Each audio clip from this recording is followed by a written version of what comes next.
அதிகம் பேர் சாப்பிடாத வாழை கிழங்கு. அந்த கிழங்கை எடுத்து இன்னைக்கு ஒரு வறுவல் தாங்க செய்ய போகிறோம். கல் இருக்கவங்களாம் அதிகமாக சாப்பிடுங்க. ஏன்னு கேட்டிங்கன்னா அந்த உள்ள இருக்கிற கல் மொத்தமே கிளியர் ஆகிடுண்ணே. மெயினாக வந்து கல்லுக்கரும் முக்கியமாக எடுத்துக்கக்கூடிய பொருள் வந்து இதுதான். எதில் உள்ள கல்? வயிற்றுல இருக்கிற கல். வயிற்றுல இருக்கிற கல்? ஆமாம் ஆமாம். கிட்னியில் உள்ள கல். ஐயோ, கிட்னியில் உள்ள இருக்கும் கல் சிறுநீரக கல். சிறுநீரக கல். வணக்கம் கற்றவர்களே. போகமும் விளையக்கூடிய மரம் எது? வாழை மரம். போகமாமா? அது எந்த நாளுமே விளையுமே வாழை மரம் வந்து. அப்படியா? அப்புறம் அப்போ நான் ஒரு மரத்தை பற்றி கேட்குறேன், அது சொல்லுக்கா. சரி சொல்லுங்க. ஒரு மரம் அனைத்து பொருட்களுக்கும் பயன்படணும். சாப்பிட்றதுலேருந்து எல்லா பொருள்களும் பயன்படும். அது என்ன மரம்? மரத்தில் எதுவுமே வீணாவாத ஒரு பொருள். இல்லை, வாழை மரம் தான் எதுவுமே வீணாகாம எல்லாமே நம்ம உணவாக சாப்பிடக்கூடிய இது வந்து வாழை மரம். வாழைப்பூ பயன்படுத்துவோம், வாழைக்காய் பயன்படுத்துவோம், வாழை தண்டு பயன்படுத்துவோம், வாழை இலை பயன்படுத்துவோம், வாழை கிழங்கு பயன்படுத்துறாங்க இன்னைக்கு. பனை மரம். ஏன்னா பனை மரத்துல உள்ள அந்த பனை இலைகளை பயன்படுத்துவாங்க. பனை ஓலைய கூரை வீடுகள் வந்து அதிகமா இருந்தது. அப்ப வந்து பனை ஓலையில தானே தச்சு பின்னுவாங்க. அந்த இதை வந்து அதுக்கு பேர் ஓலை வீடு தானே. ஓலை வீடு தான். கூரை வீடுனா தென்னங்கீத்துல பண்றது தானே. இல்ல, இதையுமே சொல்லுவோம் நாங்க. கூரை வீடு சொல்லுவோம், ஓலை வீடுன்னு சொல்லுவோம். ரெண்டுமே சொல்லுவோம். கிராமத்து பகுதியில் மண் செவரும் ஓலை வீடு. இப்ப வந்து மாடி வீடு ஃபேஷன் ஆகி போச்சு இப்போ வந்து. ஆனாலும் அந்த மாடி வீடு கட்டினா கூட இப்பெல்லாம் நிறைய இடத்துல மேலே பார்த்தோம்னா இந்த பனை ஓலையோ அல்லது தென்னை ஓலையோ வச்சு குழுன்னு அந்த மொட்டை மாடியே மாத்துறாங்க. ஸோ அன்னையிலேருந்து இப்போ வரைக்கும் அந்த பனை மரமும் எல்லாத்துக்குமே பயன்படுது. அந்த மாதிரி பனை மரமும் நல்ல அந்த பனங்கைன்னு சொல்லுவாங்க. ஓட்டு வீட்டுக்கு பயன்படுத்துவானே. கீழே போற அந்த கூரைக்கு வந்து பனங்கை பயன்படுத்துவாங்க, அந்த பனை மரத்தோடது. அதனால அதுவும் பயன்படும். பனை நொங்கு சாப்பிட்றோம், அதுலேருந்து வர பழத்தை சாப்பிட்றோம், அதுலேருந்து வர கிழங்கு போட்டோம்னா அந்த கிழங்கு பனை கிழங்க சாப்பிட்றோம். அப்போ அது வந்து பனை வெள்ளம் வருது, பனை வெள்ளம் வருது, இது பதநீர் வருது, கல் வருது, எல்லாமே அதில் கிடைக்குது. அதே போலதான் வாழை மரமும் எல்லா பாகங்களுமே நம்ம வந்து சாப்பிடக்கூடிய ஒரு பொருள் தான். நீங்க நினைச்சலாம் என்ன வாழை இலைய அப்படின்னு நினைக்காதீங்க. வாழை இலையில கூட நாங்கள் அல்வா செஞ்சிருக்கோம். அதான் மெயின். ஸோ அந்த மாதிரி எல்லா பாகமுமே சாப்பிடக்கூடிய ஒரு பொருள் பார்த்தோம்னா வாழை மரம். இன்னைக்கு நம்ம என்ன பண்ண போறோம்னா அதிகம் பேர் சாப்பிடாத வாழை கிழங்கு.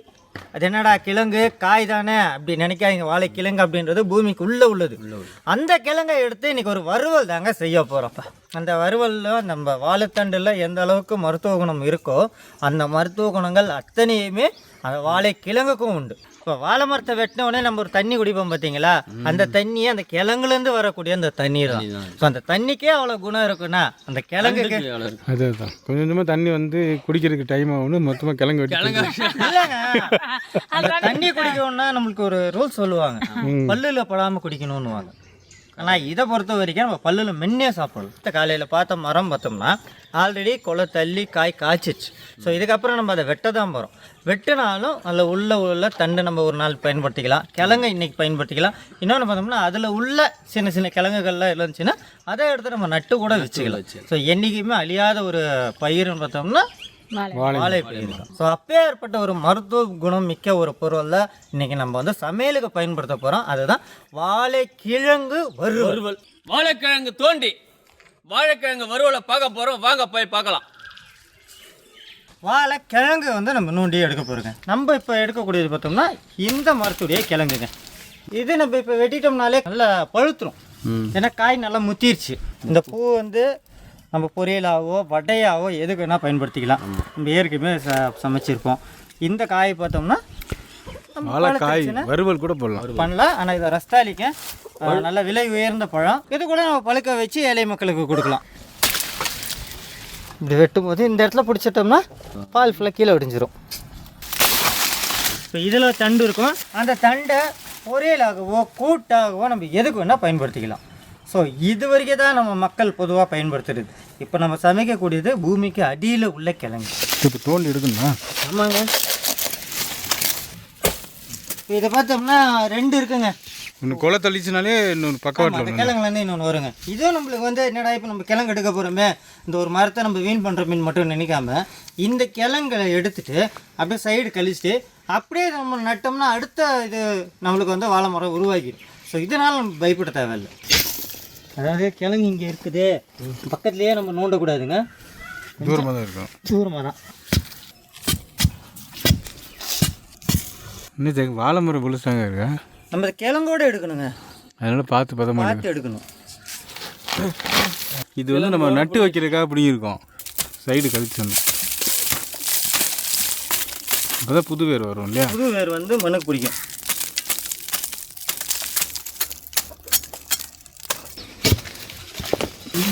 எடுத்துட்டாருப்பா, மொத்தத்தை தூக்கிட்டாப்பு. இதெல்லாம் ட்ரைனிங் கொடுத்தவங்களே நாங்கள் தான். இதை கைப்படாமல் தூக்கிட்டு வரணும். ட்ரைனிங் அது அது அதுவும் அதுவும் எடுத்துகிட்டு வரும், கையே படாது. பார்த்துங்க, ஏதாச்சும் ஒரு சின்ன வேரில் கைப்பட்டாலும் மாட்டிக்கினாரு. மாட்டாது. என்னடா இது எடுத்துட்டு வர மாதிரி வாடா. நீங்கள் எப்படி சாங்க எடுப்பீங்க கைப்படாமல்? ஃபஸ்ட்டு வேரில் எடுத்துட்டேன்னா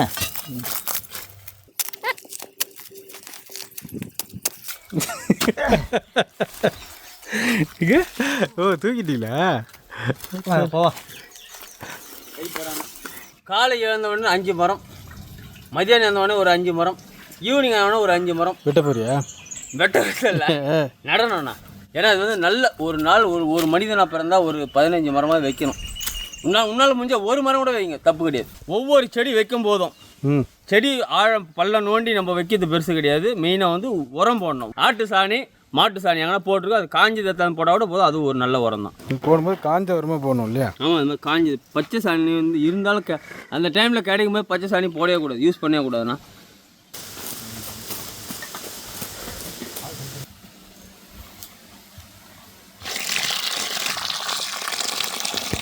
குரங்கு வந்துருச்சு முந்தானே. பார்த்துங்க, இப்போ தான் நீங்கள் வரீங்க, உங்களை பார்த்து சொல்கிறாங்க. இல்லைண்ணே, இல்லை ஒன்றும் சொல்லலை. இவ்வளோ நேரம் சொல்லாமல் இப்போ ஏன்? அதேங்க, இவ்வளோ நேரம் இங்கே தானே உட்காந்து பாருங்க, மண் எக்ஸ்ட்ரா உள்ள மண்ணெல்லாம் க்ளீன் பண்ணிட்டு இருக்கோம். அப்போ சொல்லலாம்ல, நீங்களும் கூக்கம் வர நேரம் பார்த்து இந்த வார்த்தை சொன்னாங்கன்னா அதை பார்த்தா எப்படி இப்போ யாரை சொல்லுங்க? குரங்கு யாருப்பா சொன்னது எப்போ கரெக்ட் உண்மையாச்சா இல்லையா? சொன்னது உண்மைதானே? நாங்கள் வரும்போது சொன்னது உண்மைதானே? நான் சொல்லலை, இதில் 10 குரங்கு இப்போ தான் தாவி போச்சு. கோக்கோ தலை மாதிரி இருக்கு.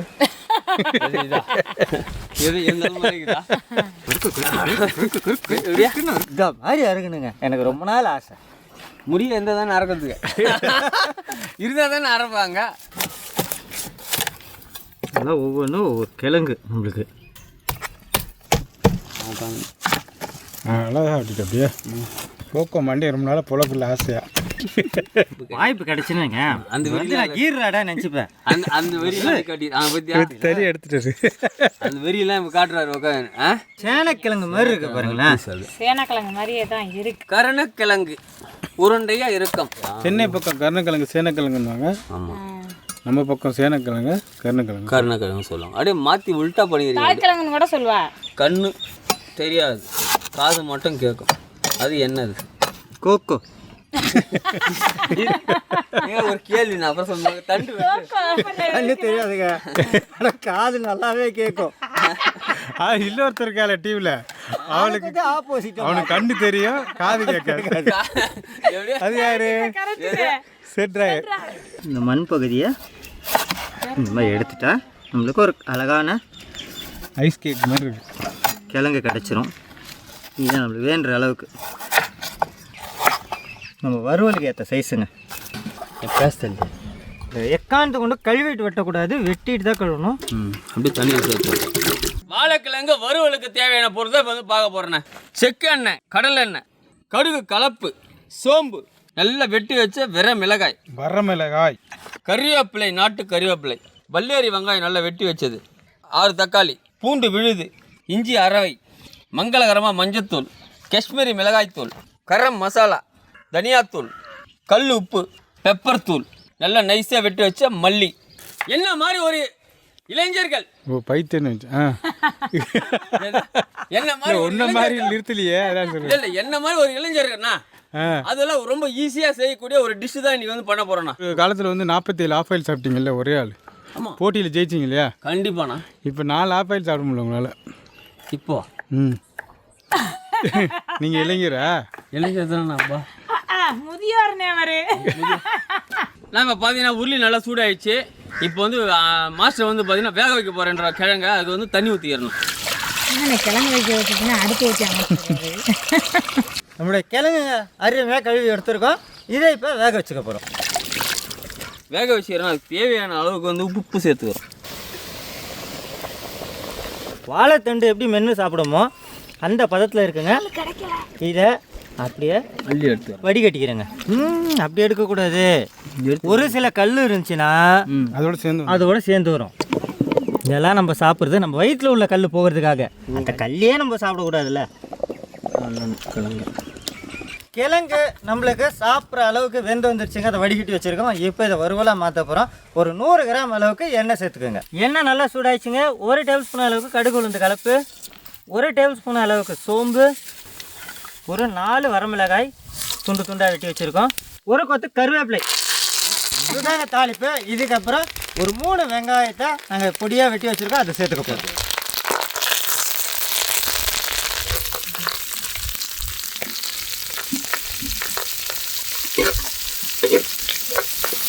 எல்லாம் பொன் நிறத்தில் நல்லா வருந்து வரணும். அப்படியே சும்மாவா அப்படியே வறுக்க அது டோஸ்ட் ஆகணும். அப்படியே ஃபுல்லாக ஆனியன் இந்த பதம் வெங்காயம் வந்தால் போதுங்க. இந்த நேரத்தில் 100 கிராம் அளவுக்கு அரைச்ச பூண்டு,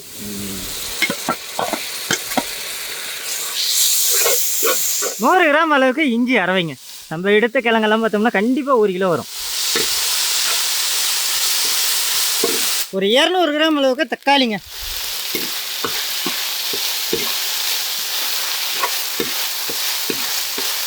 தண்ணி ஊற்றிக்கிறேண்ணா. ஊற்றுவோம். தக்காளி போட்டு தண்ணி ஊற்றி இருக்கோங்க. அதுக்கப்புறம் தான் மசாலா போடணும். காரணம் என்னென்னா அடி பிடிக்காமல் இருக்கும். இந்த நேரத்தில் ஒரு 1/2 டேபிள் ஸ்பூன் அளவுக்கு மஞ்சள் தூள், 1 டேபிள் ஸ்பூன் அளவுக்கு காஷ்மீரி மிளகாய் தூள், 2 டேபிள் ஸ்பூன் அளவுக்கு கரம் மசாலா, 2 டேபிள் ஸ்பூன் அளவுக்கு மல்லித்தூள், மஞ்சள் தூள், காஷ்மீரி மிளகாய் தூள், கரம் மசாலா, மல்லித்தூள் போட்டுட்டு சும்மா அப்படியே கிண்டணும். அப்படியே ஏன்னா நம்ம செய்கிறது வறுவல்னால தண்ணி அதிகமாக சேர்க்காம கொஞ்சம் கொஞ்சமாக தேவைப்படப்பட நம்ம சேர்த்துக்கலாங்க. இந்த வறுவலுக்கு ஏற்ற அளவுக்கு கல் உப்புங்க. ஏன்னா நம்ம கிழங்குலையும் உப்பு சேர்த்ததுனால மசாலா கலவா. நல்லா ஒரு கைப்பிடி அளவுக்கு மல்லித்தலைங்க.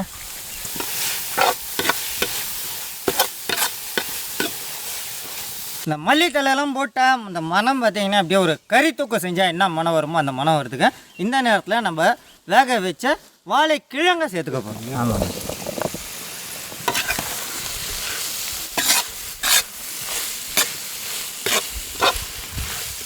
கல்யாண வீட்டு வறுவல் செஞ்சால் எப்படி இருக்கும் அந்த மாதிரி இருக்குது.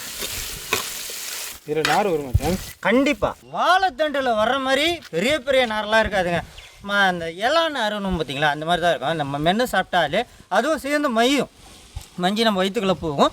அது மூலியமாக தான் நம்மளுக்கு வயிற்றில் உள்ள கல்லெல்லாம் வெளியில் வர்றதுக்கு வாய்ப்பாக இருக்குது. மசாலாவோட பச்சை வடை போடணும். அதனால் ஒரு 2லேருந்து 3 நிமிஷம் அப்படியே விட்டு கலக்க போகிறோங்க.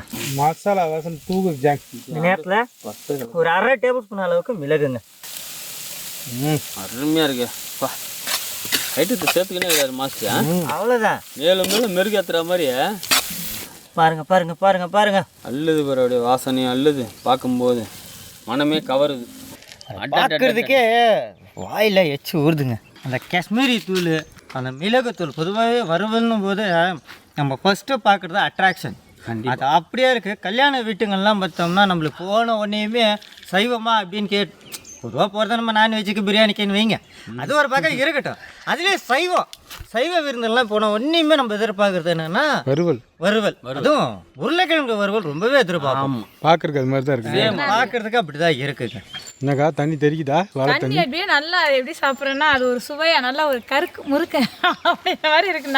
நறுக்குங்குது மெல்லையில். அது ஒரு வித்தியாசமாக இருக்குது. வேக வச்சு எடுத்திருந்தாலும் அதனோட அந்த நீர்ச்சத்து வந்து நம்ம மென்று சாப்பிடல தனியாக தெரியுது. நம்ம இந்த கிழங்கு வெட்டும் போது சொன்னோம் பார்க்குறதுக்கு வந்து நம்ம சேனக்கிழங்கு மாதிரியே இருக்குன்னு சொன்னோம். ஸோ அந்த சேனக்கிழங்குல கூட ஒரு அரிப்புத்தன்மை இருக்கும். ஸோ அதை போக்குறதுக்கு பல வழிகள் இருக்குது. ஏன்னா இதை பார்க்குறதுக்கு அந்த சேனக்கிழங்கு மாதிரியே இருந்தாலும் சுவை எப்படி இருக்குன்னு பார்த்தீங்கன்னா வாழைத்தண்டு சாப்பிட்ற மாதிரி இருக்கும். அதான் சரி. கையில் ஸ்பூனு குத்துட்டாங்கண்ணா, இல்லைன்னா அந்த தட்டே காலியாக இருக்கும். ஏன்னா சாப்பிட அவ்வளோ ரொம்ப சுவை வந்து ரொம்ப அள்ளுது. சும்மா டேஸ்ட் வந்து ரொம்ப வேறு லெவலில் இருக்குதுண்ணா. மாசாக இருக்குது, பக்கா இருக்குது, அல்டிமேட்டாக இருக்குது. அதே மாதிரி அவர் வேக வச்சு போட பாருங்க, மசாலா சேர்த்தாரு பாருங்க. அங்கே தான் நிற்கிறாரு நம்ம மாஸ்டர். அல்டிமேட் அது அங்கே தான். இப்போ இங்கே வந்துட்டோம். அல்டிமேட்டாக இருக்குண்ணா, வேறு லெவல்ண்ணா மாஸ். கல் இருக்கவங்களாம் அதிகமாக சாப்பிடுங்க. ஏன்னு கேட்டிங்கன்னா அந்த உள்ள இருக்கிற கல் மொத்தமே கிளியர் ஆகிடுண்ணே. மெயினாக வந்து கல்லுக்கரும் முக்கியமாக எடுத்துக்கக்கூடிய பொருள் வந்து இதுதான். எதில் உள்ள கல்? வயிற்றுல இருக்கிற கல்லுண்ணா. வயிற்றுல இருக்கிற கல்லா? ஆமாம் ஆமாம். கிட்னியில் உள்ள கல். ஐயோ, கிட்னியில் உள்ள இருக்கும் கல் சிறுநீரக கல். சிறுநீரக கல். இந்த சுவையை சுவைக்கிறதுக்கு அப்படியே ஒரு அசைவத்தில் ஒரு மசாலா இந்த மாதிரி இருக்குங்க. இந்த சைவத்துலேயும் இன்றைக்கி ஒரு அசைவ டேஸ்ட்டில் இன்றைக்கி சூப்பரான ஒரு சமையல் காணொலி வந்து இன்றைக்கி மக்களுக்காக காட்டியிருக்கோம். அது ஒரு மருத்துவ குணம் மிக்க ஒரு பொருள், இன்னும் அதிகமாக யாரும் சாப்பிடாத ஒரு பொருள், கடைகளில் கிடைக்காத பொருள். கண்டிப்பாக அதுதான் அந்த மாதிரி ஒரு பொருள், அபூர்வமான பொருளை வச்சு இன்றைக்கி சமையல் நிகழ்ச்சி காட்டினதில் கட்டது கையில் ரொம்பவுமே சந்தோஷப்படுறோம். இதே போல் வித்தியாசமான சமையல்கள்லாம் தொடர்ந்து வர உங்களுக்காகவே காத்துட்ருக்கு. அதுக்கு நீங்கள் செய்ய வேண்டியதெல்லாம் நம்ம கட்டுறது கையில் சேனலில் லைக் பண்ணுங்க, ஷேர் பண்ணுங்க, கமெண்ட் பண்ணுங்க, சப்ஸ்கிரைப் பண்ணுங்க, மறந்துடாம பெல் பட்டனை பிரஸ் பண்ணுங்க. ஃபேஸ்புக்கில் பேஜ் இருக்கு, அதையும் ஃபாலோ பண்ணுங்க, லைக் பண்ணுங்க, ஷேர் பண்ணுங்க. இன்ஸ்டாகிராமில் பேஜ் இருக்கு, கட்டுறது கையில் பாண்டி, அதான் லைக் பண்ணுங்க, ஷேர் பண்ணுங்க, ஃபாலோ பண்ணுங்க. அடுத்து ஒரு புதுவிதமான சமையலோட உங்களை வந்து சந்திக்கும் முறை உங்களிடமிருந்து விடைபெறுவது கட்டுறது கையில் குடும்பம். நன்றி, வணக்கம்.